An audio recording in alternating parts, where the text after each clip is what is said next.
नमस्कार, जय Hind. All exam guide गुरु का यूट्यूब चैनल आप सभी देख रहे हैं। मेरा नाम है सुजीत पांडे। दोस्तों, 2 मिनट रूल आलस को करे दूर, ये बहुत ही एक अच्छी किताब है, एटॉमिक हैबिट। उसमें ये रूल दिया गया है कि आपने, स्टूडेंट नहीं, कोई भी व्यक्ति के लिए ये रूल लागू होता है। आपको जो भी काम करना है उसको 2 मिनट के अंदर शुरू कीजिए तो आपको आलस नहीं आएगी। जहां आपने ये सोचा कि थोड़ी देर रुक के करता हूं, 5 मिनट 10 मिनट रुके, और आपके दिमाग ने जो उस काम करने के लिए ताकत बटोरी थी, यदि आपने सोचा कि आपको अभी बिल्कुल पढ़ना स्टार्ट करना है, तो आपके दिमाग ने आपको पुश किया कि चलो पढ़ते हैं, और आपने यदि 5 मिनट ये कहा कि चलो मैं घूम के आता हूं या टीवी देख लेता हूं, मोबाइल चला लेता हूं, तो वो जो दिमाग ने पुश किया था वो धीरे धीरे नॉर्मल हो जाएगा। 2 मिनट का रूल अपनाइए, जो भी काम करना है 2 मिनट के अंदर स्टार्ट कीजिए। बहुत ही फायदेमंद है, चाहे स्टूडेंट हो चाहे कोई और। आज के इस वीडियो में 100 जीके एमसीक्यू। भारत के किस महान खिलाड़ी के जन्म दिवस को खेल दिवस के रूप में मनाया जाता है? खेल दिवस के रूप में तो याद रखिएगा, मेजर ध्यानचंद्र जी। ऑप्शन नंबर बी, एक महान खिलाड़ी हैं जिनके जन्म दिवस को खेल दिवस के रूप में मनाया जाता है। अब आपको कमेंट करके बताना कि ध्यानचंद्र जी किस खेल से संबंधित है, क्रिकेट या हॉकी। ध्यानचंद्र जी किस खेल से संबंधित है, क्रिकेट या हॉकी? कमेंट बॉक्स में आपको कमेंट करके बताना है। विजयनगर साम्राज्य की स्थापना कब की गई? विजयनगर साम्राज्य की स्थापना इनमें से कब की गई? तो विजयनगर साम्राज्य की स्थापना 14वीं शताब्दी में की गई। ऑप्शन नंबर सी, 14वीं शताब्दी में विजयनगर साम्राज्य की स्थापना की गई। हे राम प्रमुख वचन किसका है? हे राम प्रमुख वचन किसका है? तो हे राम जो ये प्रमुख वचन है, ये महात्मा गांधी जी का प्रमुख वचन है। ऑप्शन नंबर ए, महात्मा गांधी जी का प्रमुख वचन है हे राम। अलमाटी बांध कृष्णा नदी पर किस राज्य में अवस्थित है? तो अलमाटी बांध बना है कृष्णा नदी पर, और यह अवस्थित है आपका कर्नाटक राज्य में। ऑप्शन नंबर सी, कर्नाटक राज्य राइट आंसर हो जाएगा। जर्मनी और पोलैंड के बीच की सीमा रेखा क्या कहलाती है? तो जर्मनी और पोलैंड के बीच की जो सीमा रेखा है वो है आपकी हिंडनबर्ग रेखा या हिंडनबर्ग रेखा। ऑप्शन नंबर यहां पर सी राइट आंसर हो जाएगा, जर्मनी और पोलैंड के बीच की सीमा रेखा के लिए। कुतुब मीनार के पास स्थित लोह स्तंभ को किसने बनवाया था? तो कुतुब मीनार के पास स्थित जो लोह स्तंभ है, चंद्रगुप्त द्वितीय के द्वारा बनवाया गया था। ऑप्शन नंबर बी, चंद्रगुप्त द्वितीय के द्वारा ये लोह स्तंभ बनवाया गया था, राइट आंसर हो जाएगा। अगला क्वेश्चन है कि लोहा और निकिल पृथ्वी के किस भाग का प्रमुख घटक हैं? लोहा और निकिल तो पृथ्वी के क्रोड का प्रमुख घटक है लोहा और निकिल। ऑप्शन नंबर सी, लोहा और निकिल पृथ्वी के क्रोड का प्रमुख घटक है। ऑप्शन नंबर सी यहां पर राइट आंसर है। चंपारण सत्याग्रह कब हुआ था? चंपारण सत्याग्रह इनमें से कब हुआ था, क्या डेट थी? तो चंपारण सत्याग्रह की जो डेट थी वो थी आपकी 1917। ऑप्शन नंबर सी, चंपारण सत्याग्रह की डेट थी 1917। ऑप्शन नंबर सी यहां पर राइट आंसर हो जाएगा। आप में से कमेंट करके बताओ कि भारत छोड़ो आंदोलन की डेट क्या थी? भारत छोड़ो आंदोलन की डेट क्या थी? मैं आपको दो ऑप्शन दे रहा हूं, 1930 या 1942। भारत छोड़ो आंदोलन की डेट क्या थी, 1930 या 1942? कमेंट बॉक्स में कमेंट करके बताइए। संपूर्ण क्रांति का नेतृत्व किसके द्वारा किया गया था? संपूर्ण क्रांति का नेतृत्व तो संपूर्ण क्रांति का जो नेतृत्व है ये जेपी नारायण जी ने, जयप्रकाश नारायण जी ने किया था। Option number C, Jayaprakash Narayan ji right answer है। कुषाण वंश का प्रसिद्ध शासक कौन था? कुषाण वंश का प्रसिद्ध शासक तो कुषाण वंश का प्रसिद्ध शासक था आपका Kanishka. Option number D, Kanishka Kushan वंश का प्रसिद्ध शासक था। द्वितीय विश्व युद्ध के समय भारत में कौन सा आंदोलन चलाया गया था? तो दूसरे विश्व युद्ध के दौरान भारत में चलाया गया था भारत छोड़ो आंदोलन। ऑप्शन नंबर सी, भारत छोड़ो आंदोलन चलाया गया था। ऑप्शन नंबर सी यहां पर राइट आंसर है इस प्रश्न के लिए। ग्रहों की गति के नियम का प्रतिपादन किसने किया था? तो ग्रहों की गति के नियम का जो प्रतिपादन है यहां पर आपको जो ऑप्शन दिए गए केपलर के द्वारा किया गया था। ऑप्शन नंबर ए, केपलर ने ग्रहों की गति के नियम का प्रतिपादन किया। ऑप्शन नंबर ए यहां पर केपलर राइट आंसर हो जाएगा। घाना का प्राचीन नाम क्या है? घाना तो घाना को पहले के बोलते थे गोल्डन कोस्ट या gold coast. Option number A यहां पर गोल्डन कोस्ट या गोल्ड कोस्ट। पीयूष ग्रंथि कहां पर स्थित होती है? पीयूष ग्रंथि हमारे शरीर में कहां पर स्थित होती है? तो पीयूष ग्रंथि मस्तिष्क में स्थित होती है। ऑप्शन नंबर सी, मस्तिष्क में स्थित होती है पीयूष ग्रंथि। भारत का अंतिम अंग्रेज गवर्नर जनरल कौन था? तो भारत का आखिरी अंग्रेज गवर्नर जनरल लॉर्ड माउंटबेटन था। Option number B, lord Mountbatten right answer हो जाएगा इस प्रश्न के लिए। परमाणु का केंद्र क्या कहलाता है? परमाणु का केंद्र तो परमाणु के केंद्र को न्यूक्लियस कहा जाता है। ऑप्शन नंबर डी, परमाणु के केंद्र को न्यूक्लियस कहा जाता है यहां पर। ऑप्शन नंबर डी बिल्कुल सही आंसर हो जाएगा। इनकलाब जिंदाबाद का नारा किसके द्वारा दिया गया था? इनकलाब जिंदाबाद का नारा तो इनकलाब जिंदाबाद का नारा भगत सिंह जी के द्वारा दिया गया था। Option number B, Bhagat Singh ji के द्वारा इनकलाब जिंदाबाद का नारा दिया गया था। टेनिस खिलाड़ी रॉजर फेडरर किस देश के हैं? तो टेनिस खिलाड़ी रॉजर फेडरर ये आपके स्विट्जरलैंड देश के हैं। ऑप्शन नंबर सी, स्विट्जरलैंड देश के हैं रॉजर फेडरर। गोबर गैस संयंत्र का आविष्कार किसने किया था? तो गोबर गैस संयंत्र का आविष्कार सीवी देसाई जी ने किया था? Option number A, CV Desai ji ने गोबर गैस संयंत्र का आविष्कार किया था। सुभाष चंद्र बोस का जन्म कहां पर हुआ था? तो सुभाष चंद्र बोस जी का जन्म हुआ था Cuttack, option number D, Cuttack यहां पर राइट आंसर हो जाएगा। सुभाष चंद्र बोस जी का जन्म हुआ था कटक, ऑप्शन नंबर डी। वेदों की ओर लौटो का नारा किसके द्वारा दिया गया? वेदों की ओर लौटो का नारा किसके द्वारा दिया गया?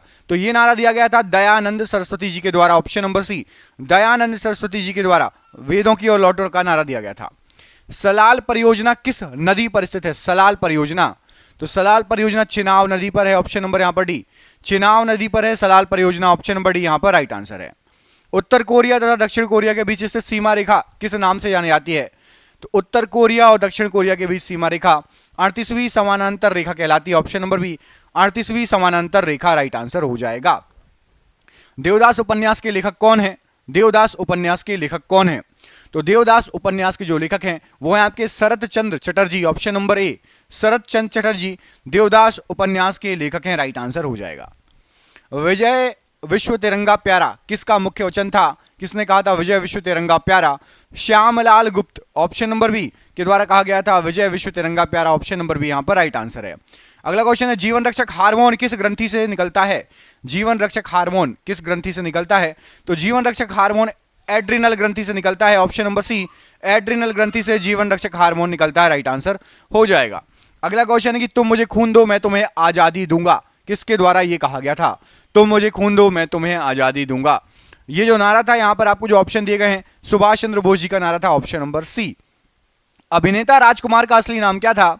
तो अभिनेता जो राजकुमार थे उनका असली नाम था भूषण पंडित, ऑप्शन नंबर बी, भूषण पंडित उनका असली नाम था, ऑप्शन नंबर बी यहां पर राइट आंसर है।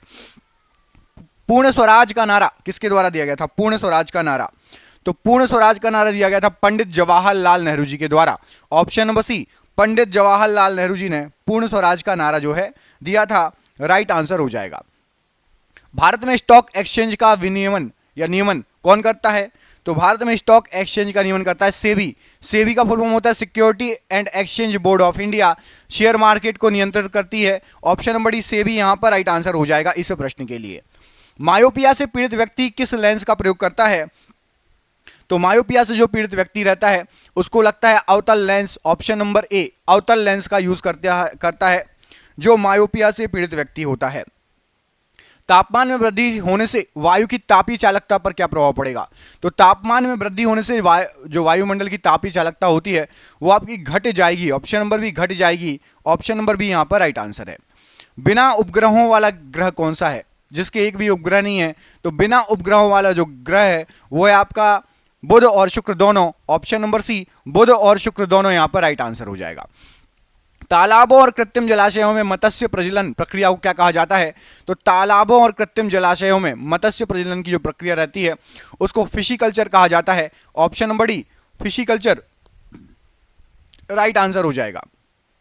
अगला क्वेश्चन है कि मलेरिया के कीटाणु की खोज किसने की थी? तो मलेरिया के जो कीटाणु हैं उसकी खोज की थी रोनाल्ड रॉस ने, option number A, Ronald Ross के द्वारा मलेरिया के कीटाणुओं की खोज की गई थी। नेशनल केमिकल लेबोरेटरीज कहां स्थित है? तो नेशनल केमिकल लेबोरेटरीज ये आपकी पुणे में स्थित है, ऑप्शन नंबर बी, पुणे में स्थित है नेशनल केमिकल लेबोरेटरीज। अगला क्वेश्चन है कि भारत का अंटार्कटिका अध्ययन केंद्र कहां पर स्थित है? तो भारत का अंटार्कटिका अध्ययन जो केंद्र है ये आपका पड़ता है गोवा में, ऑप्शन नंबर बी, गोवा में स्थित है, ऑप्शन नंबर बी यहां पर राइट आंसर हो जाएगा। फ्यूज के पदार्थ का क्या अच्छा होना चाहिए या? तो फ्यूज के पदार्थ का जो गलनांक है वो निम्न होना चाहिए, गलनांक निम्न होना चाहिए फ्यूज के तार का याद रखिएगा। आधुनिक वर्गीकरण का पिता किसे कहा जाता है? तो आधुनिक वर्गीकरण का जो पिता है लीनियस को कहा जाता है, ऑप्शन नंबर डी, लीनियस को आधुनिक वर्गीकरण का पिता कहा जाता है, ऑप्शन नंबर डी यहां पर राइट आंसर हो जाएगा। बहुत ऊंचाई पर वायु कंप्रेसर का निष्पादन समुद्र तल की तुलना में कैसा रहेगा? तो यदि आप बहुत अधिक ऊंचाई पर चले जाएंगे तो वायु कंप्रेसर का जो निष्पादन है वो आपका निम्न हो जाएगा, ऑप्शन नंबर सी, निम्न हो जाएगा। अगला क्वेश्चन है सबसे आघातवर्धनीय धातु बताइए कौन सी है? सबसे आघातवर्धनीय धातु आपकी सोना है, ऑप्शन नंबर बी, सोना सबसे आघातवर्धनीय है, इसको पीट पीट के पतले पतले तार बनाए जा सकते हैं। किसी पदार्थ का वह केंद्र जहां उसका संपूर्ण भार प्रभावी होता है क्या कहलाता है? तो किसी भी पदार्थ का वह केंद्र जहां उसका संपूर्ण भार प्रभावी होता है उसको कहा जाता है गुरुत्व केंद्र, ऑप्शन नंबर यहां पर डी गुरुत्व केंद्र कहा जाता है, ऑप्शन नंबर डी यहां पर राइट आंसर हो जाएगा। अगला क्वेश्चन देखिए, इसमें पूछा गया आपसे कि NaOH सूत्र वाले यौगिक का सामान्य नाम बताइए। तो NaOH सूत्र वाले सामान्य नाम, जो यौगिक का सामान्य नाम है वो है कास्टिक सोडा, ऑप्शन नंबर ए कास्टिक सोडा राइट आंसर है। नेत्र गोलक किस सेट द्वारा चालित होता है? तो नेत्र का जो गोलक होता है वो 6 मांसपेशियों के द्वारा चालित होता है, ऑप्शन नंबर बी 6 मांसपेशियां। हैबर की प्रक्रिया किसके भी निर्माण में प्रयुक्त होती है? तो हैबर की जो प्रक्रिया है अमोनिया के निर्माण में भी प्रयुक्त होती है, ऑप्शन नंबर डी। किसी पदार्थ की आंतरिक ऊर्जा किस पर निर्भर करेगी? तो किसी भी पदार्थ की आंतरिक ऊर्जा उसके टेम्परेचर या फिर तापमान पर निर्भर करेगी, ऑप्शन नंबर ए यहां पर तापमान या टेम्परेचर राइट आंसर है। गोलीय दर्पण की फोकस दूरी उसकी वक्रता त्रिज्या की कितनी होती है? तो गोलीय दर्पण की फोकस दूरी वक्रता त्रिज्या की आधी होती है, ऑप्शन नंबर ए आधी होती है।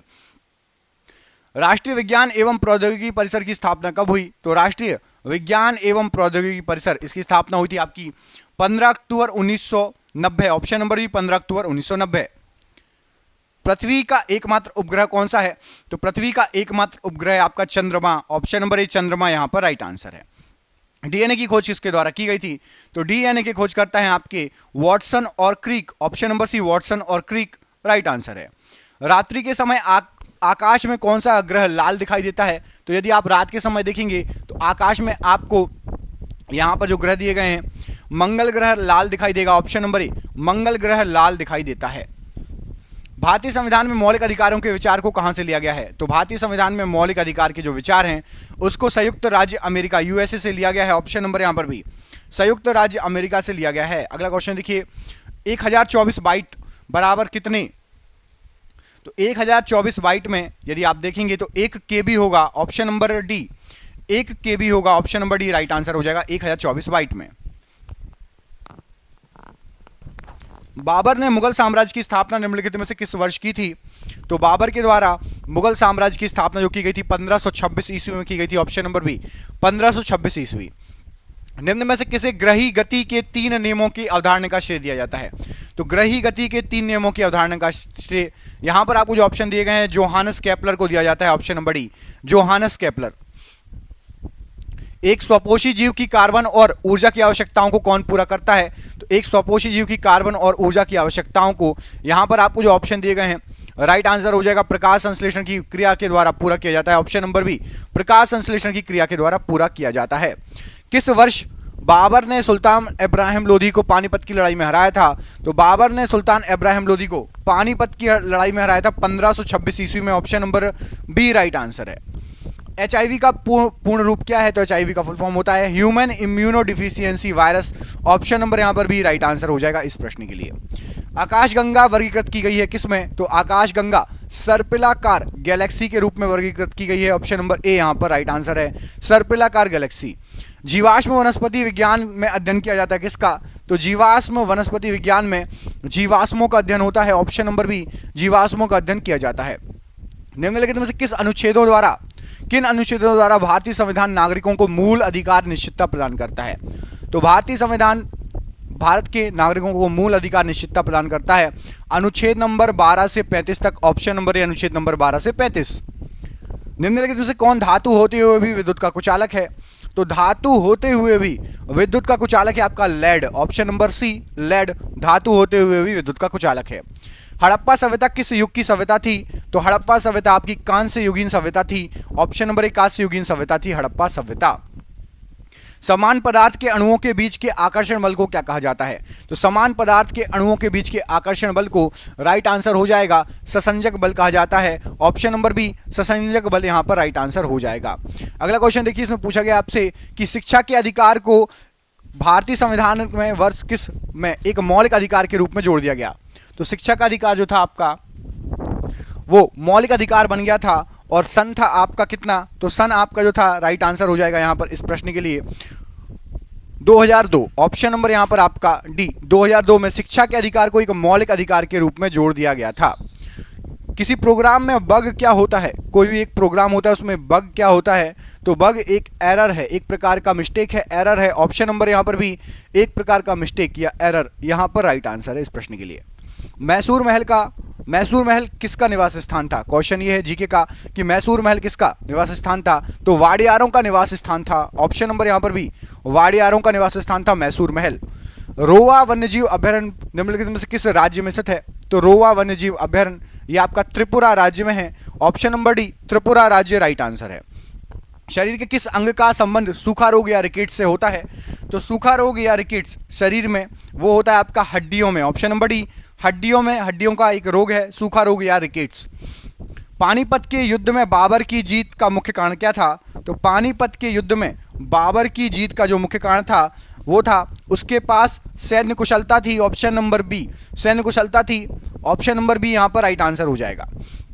निम्नलिखित में से क्या बेरी सेला जोस्टर नामक वायरस के कारण होता है?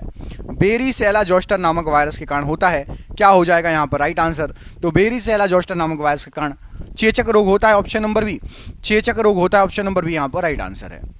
आकाशगंगा या मंदाकिनी में तारों की संख्या कितनी होती है लगभग? तो आकाशगंगा या मंदाकिनी में तारों की संख्या यहां पर राइट आंसर हो जाएगा 1 लाख मिलियन लगभग होती है। ऑप्शन नंबर ए यहां पर राइट आंसर हो जाएगा। 10 लाख मिलियन माफ कीजिएगा, 10 लाख मिलियन लगभग। ऑप्शन नंबर ए। वनस्पति संवर्धन से संबंधित विज्ञान की शाखा को क्या कहा जाता है? तो वनस्पति से संबंधित विज्ञान की शाखा वनस्पति संवर्धन horticulture. Option number D horticulture यहां पर राइट आंसर है। निम्नलिखित में से किस अधातु में धातु ही चमक पाई जाती है? अधातु है लेकिन धातु ही चमक पाई जाती है ग्रेफाइट और आयोडीन दोनों में। ऑप्शन नंबर सी यहां पर राइट आंसर है। सिंधु घाटी सभ्यता के लोगों का मुख्य व्यवसाय क्या था? तो सिंधु घाटी सभ्यता के लोगों का मुख्य व्यवसाय जो था वो था आपका व्यापार। ऑप्शन नंबर ए व्यापार सिंधु घाटी सभ्यता के लोगों का मुख्य व्यवसाय था। निम्नलिखित में से किसने पहली बार विद्युत क्षेत्र की अवधारणा प्रस्तुत की? तो सबसे पहली बार विद्युत क्षेत्र की अवधारणा माइकल फैराडे ने प्रस्तुत की थी। Option number C Michael Faraday right answer है। भारतीय संविधान में अनुच्छेद 43B को किस रूप में जोड़ा गया? तो भारतीय संविधान में अनुच्छेद 43B जोड़ा गया राज्य के नीति निषेध तत्वों के सिद्धांतों के भी। ऑप्शन नंबर सी यहां पर राइट आंसर हो जाएगा, रूप में जोड़ा गया। मेमोरी शब्द किससे संबंधित है? तो मेमोरी स्टोरेज से संबंधित शब्द है। ऑप्शन नंबर डी स्टोरेज से संबंधित शब्द है मेमोरी। हिंदू पौराणिक मान्यताओं के अनुसार पट्ट चित्रकला शैली किस भगवान को समर्पित है? तो पट्ट चित्रकला शैली भगवान जगन्नाथ को समर्पित है। ऑप्शन नंबर सी भगवान जगन्नाथ को समर्पित है। निम्नलिखित में से किस मंदिर में आपको गौपुरम दिख जाएंगे? गौपुरम, तो गौपुरम दिख जाएंगे आपको शिव मंदिर जो कि चिदम्बरम का है। ऑप्शन नंबर बी शिव मंदिर चिदम्बरम। ऑप्शन नंबर बी यहां पर आपको गौपुरम दिख जाएंगे। निम्नलिखित में से कौन सी बीमारी एक परजीवी के कारण होती है? एक परजीवी के कारण होने वाली बीमारी, तो राइट आंसर हो जाएगा मलेरिया। ऑप्शन नंबर बी एक परजीवी के कारण होने वाली बीमारी है। बाबर की इब्राहिम लोधी पर विजय का कारण क्या था? तो बाबर की इब्राहिम लोधी पर विजय का मुख्य कारण था तोपखाने थे बाबर के पास। Option number B. निम्नलिखित में से कौन सा संक्रामक रोग है? एक संक्रामक रोग है। यहां पर आपको जो रोग दिए गए हैं उसमें से खसरा एक संक्रामक रोग है। ऑप्शन नंबर बी यहां पर राइट आंसर है। जीवों एवं वातावरण की अंतर अभिक्रिया से संबंधित जीव विज्ञान की शाखा क्या कहलाती है? तो जीवों और वातावरण की अंतर अभिक्रिया से संबंधित जीव विज्ञान की शाखा पारिस्थितिकी कहलाती है। ऑप्शन नंबर बी पारिस्थितिकी। प्रायद्वीपीय ब्रह्मांड किसे कहा जाता है? तो प्रायद्वीपीय ब्रह्मांड आकाश गंगा को कहा जाता है। ऑप्शन नंबर सी आकाश गंगा को। भारतीय संविधान का कौन सा अनुच्छेद राष्ट्रपति के पद के लिए पुनः निर्वाचन की योग्यताएं निर्धारित करता है? तो राष्ट्रपति के पद के लिए पुनः निर्वाचन की योग्यताएं अनुच्छेद 57 निर्धारित करता है। निम्नलिखित में से कौन उपधातु है? एक उपधातु यहां पर आपको जो दिए गए हैं तो आर्सेनिक, एंटीमनी और बिस्मथ ये सभी उपधातु हैं। Option number D arsenic, antimony और बिस्मथ ये सभी उपधातु हैं। ऑप्शन नंबर डी बिल्कुल सही आंसर है। हड़प्पा सभ्यता के निवासी कैसे थे? तो हड़प्पा सभ्यता के निवासी शहरी थे। ऑप्शन नंबर बी शहरी थे हड़प्पा सभ्यता के निवासी। Option number B right answer है। विद्युत द्विध्रुव का कुल आवेश कितना होता है? तो इलेक्ट्रिक डाइपोल या विद्युत द्विध्रुव का कुल आवेश यदि होगा 0 होगा। Option number B 0। भारतीय संविधान का निम्नलिखित में से कौन सा अनुच्छेद निर्देशक सिद्धांतों के अनुप्रयोग के बारे में बताता है? तो निर्देशक सिद्धांतों के अनुप्रयोग के बारे में 37 अनुच्छेद number 37। Option number B. PC का अर्थ क्या होता है? तो पीसी का अर्थ होता है पर्सनल कंप्यूटर, मतलब व्यक्तिगत कंप्यूटर। ऑप्शन नंबर सी व्यक्तिगत कंप्यूटर राइट आंसर है। निम्नलिखित में से किसने लंदन में सर विलियम हटकर्जन वायली की हत्या की थी? तो लंदन में सर विलियम हटकर्जन वायली की हत्या मदन लाल ढींगरा ने की थी। Option number C. निम्नलिखित में से कौन सा या कौन सी अंतर्जनित बलों का परिणाम नहीं है? अंतर्जनित बलों से समुद्री तरंगें नहीं उठती, अंतर्जनित बलों से भूकंप आएगा, भूस्खलन होगा या ज्वालामुखी विस्फोट होगा। निम्नलिखित में से कौन सी जल में घुलनशील विटामिन है? तो जल में घुलनशील विटामिन है आपका vitamin C, option number C vitamin C जल में घुलनशील है। बाबर ने प्रसिद्ध तुलुगमा नीति का प्रयोग सर्वप्रथम किस युद्ध में किया था? तो तुलुगमा नीति का प्रयोग सबसे पहले किया था पानीपत के प्रथम युद्ध में, ऑप्शन नंबर सी। वनस्पति विज्ञान की वह शाखा जिसमें शैवालों का अध्ययन किया जाता है क्या कहलाती है? तो वो शाखा कहलाती है आपकी, यहां पर राइट आंसर हो जाएगा phycology, option number C phycology यहां पर राइट आंसर हो जाएगा। तारों के अतिरिक्त आकाशगंगा में पाए जाते हैं क्या? तो तारों के अतिरिक्त आकाशगंगा में गैस एवं धूल के कण पाए जाते हैं, गैस एवं धूल के कण। और ये आज का आखिरी क्वेश्चन, भारतीय संविधान के किस अनुच्छेद के अंतर्गत भाषण एवं अभिव्यक्ति की स्वतंत्रता के अधिकार की गारंटी दी गई है? तो भाषण एवं अभिव्यक्ति की स्वतंत्रता की अधिकार की गारंटी अनुच्छेद 19 में दी गई है, ऑप्शन नंबर ए यहाँ पर राइट आंसर हो जाएगा। आपके लिए क्वेश्चन है, इसका आंसर कमेंट बॉक्स में कमेंट करके देना है कि निम्नलिखित में से कौन एक यौगिक है? वायु, पारा, ओजोन, अमोनिया में से कौन सा एक यौगिक है? क्या हो जाएगा राइट आंसर? इसका आंसर कमेंट बॉक्स में कमेंट करके देना है। और आपके लिए हमने पीडीएफ तैयार की है, 50,000 जी के क्वेश्चन है, लेकिन इसमें हमने आपके लिए 10,000 जी के क्वेश्चन छांट के लाए हैं। जिसको भी ये पीडीएफ चाहिए नीचे दिए गए नंबर पर संपर्क कर लेना, आपको ये पीडीएफ मिल जाएगी। एक क्वेश्चन छूट गया था, उसका आंसर मैं आपको बता देता हूं। हाँ, एड्स मानव प्रतिरक्षाहीनता विषाणु HIV के द्वारा होता है, जो कैसा होता है? तो याद रखना ये रिट्रो विषाणु होता है, ऑप्शन नंबर ए रिट्रो विषाणु होता है, ऑप्शन नंबर ए यहां पर राइट आंसर हो जाएगा। इस क्वेश्चन का आंसर कमेंट करके आपको देना है कि निम्नलिखित में से कौन एक यौगिक है? वायु, पारा, ओजोन या अमोनिया। मिलते हैं अगली वीडियो में, ख्याल रखिए। जय हिंद, जय भारत।